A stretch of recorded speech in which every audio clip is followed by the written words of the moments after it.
That's not something I see every day. A human running through elvish territory. Huh? Wait a second.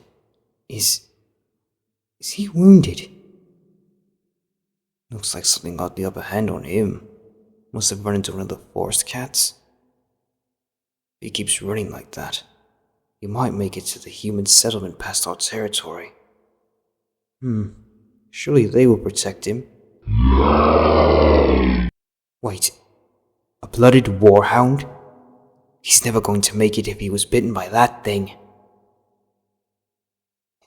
He's getting closer. He must be a runaway prisoner or slave. That would mean... fucking orcs. Curse it all under. He's fallen, but he's still breathing. I have to wait for a clear shot on the hound. There you are, you ugly damnation. Goddess help me. I hope it's not too late. I can't just leave him there to die.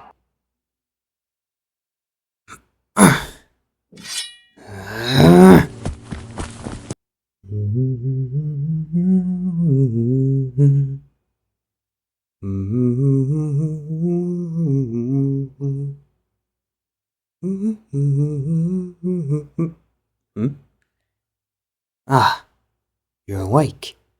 Welcome back to this side of the veil, friend. Here, drink some water. It'll help get that taste out of your mouth. I had to force some potions down your throat while you were unconscious. Otherwise, your heart would have never started beating again. War Hound venom is not only lethal to humans, but a painfully slow death. This is a decoction of some herbs and spices to help settle your stomach. You might not feel it now, but you will later unless you drink this down.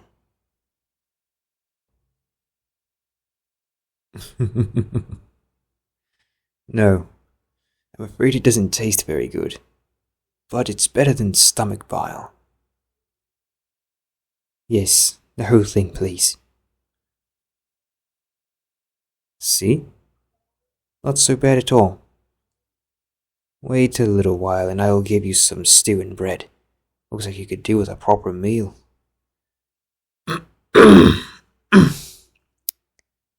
So, what brought you to run past my post in the forest?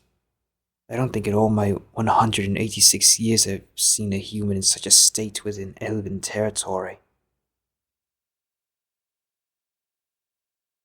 And why were you being chased by a war hound? Yes. I remember hearing about the raids from my garrison commander.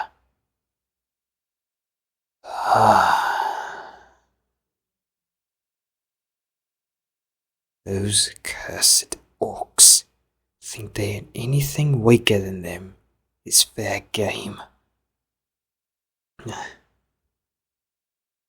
I am truly sorry to hear about your village. Sometimes I wish Elvenkind wasn't so hesitant to interfere for the sake of those like yourself. Oh, yes. I am an Ironleaf bowman, humble servant of the Wood Elf King, Ranier the Third. My name? Oh, my apologies. I'm son of Lady Brandlin, the Iron-Tipped. Yes, the very one and the same. To me, she was just my mother, but to the world, she was one of the greatest heroes in our histories. It was an honor growing up with her, but a terrible curse on expectation.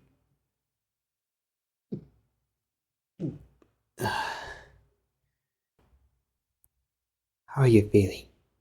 Is your side or arm bothering you? Do you mind if I take a look?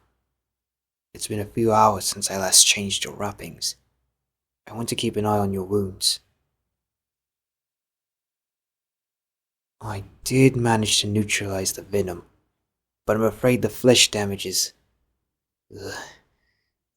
pretty significant. I am not the most talented healer, but I did manage to keep myself alive through the 20-year siege of Cantil's hold. Oh, I'm sorry. Let me gather some things for another poultice. The bleeding is stopped, but you're inflamed. I don't want infection to settle in any deeper than it already has. Hmm? Oh, you're in my home. I would have taken you to the healer in Nightwood, but we aren't supposed to bring outsiders there. I live closer to the edge of the forest because the Ironleaf Regiment is the first defense against intruders. It also has nothing to do with my knack for frustrating those in command. May I have your finger? I need a bit of your blood to activate the magic required for the poultice to work properly. You have lovely hands. I'll be quick about this. That should be enough. Thank you. Itu fixis foi, nade gadrila deish. Itu fixis foi, nade gadrila deish. This will hurt at first, but I promise the discomfort will ebb away soon. Alright, try to hold still. I know, fixis foi, I know. Don't look. I am almost done. Here we are. It's all over. Going to wrap it up now. Can you lean forward? I need to get this around you to keep it secure. Wonderful. Thank you. Lay back and let me help prop you up. Are you warm enough? I've never tended to a human before, so I'm unsure how to properly make you comfortable. Oh. I suppose you're right. There can't be much difference between us in the regards of being comfortable. Are you ready to rest? Please don't stay awake for my benefit. Sleep can be the kindest escape where you are in pain.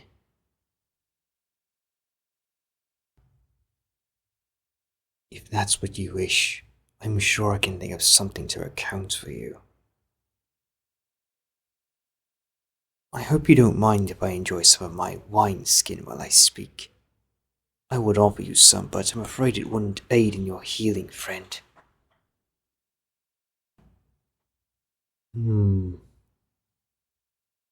I will tell you the story of the Moontide Maid.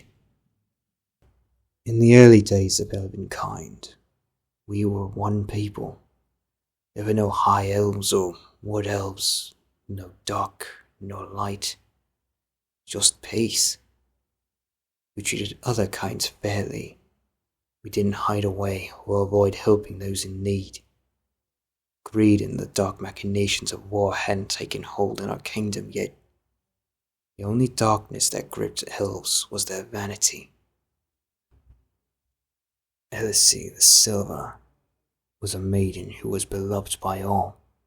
It is said that her beauty was ethereal and was rivaled by none.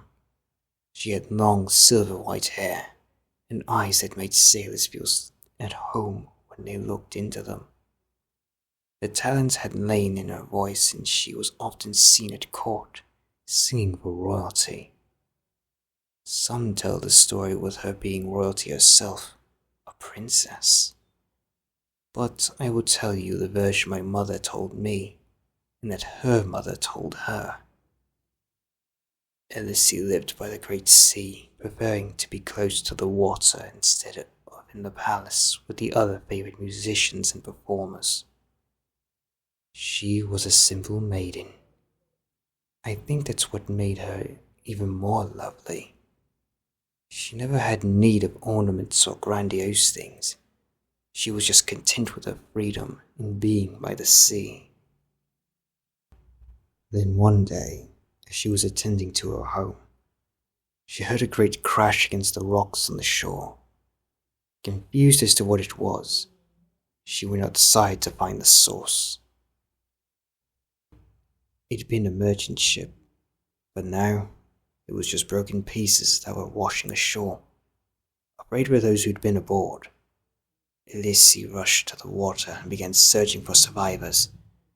She only found the dead until she found him. A half-ear, or half-elf and half-human.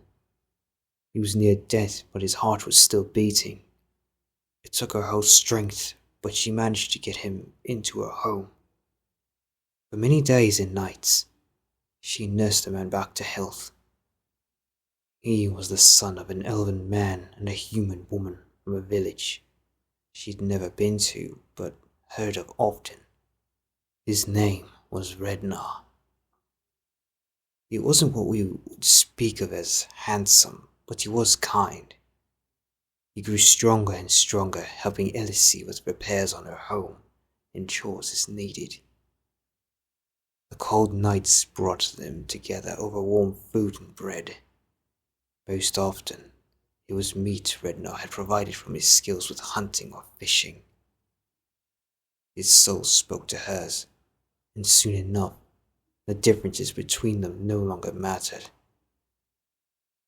They fell in love. Seasons passed quickly as the two learned how to work together and get along.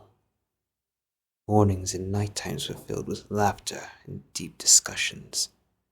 Then in the spring, Elise and Rednar decided to bind themselves to one another beneath the full moon. They were truly happy, their days filled with joy, their nights with passion. They weren't surprised when Elise became with child. Soon, though, she was beckoned away to perform for the king and queen. Without hesitation, Elise packed in her bag and they went. Rednar was eager to see the beautiful palace from his stories, to meet her friends and behold elven royalty. Elise, the Silver, was eager to share her joy of being an expected mother with the other ladies at court.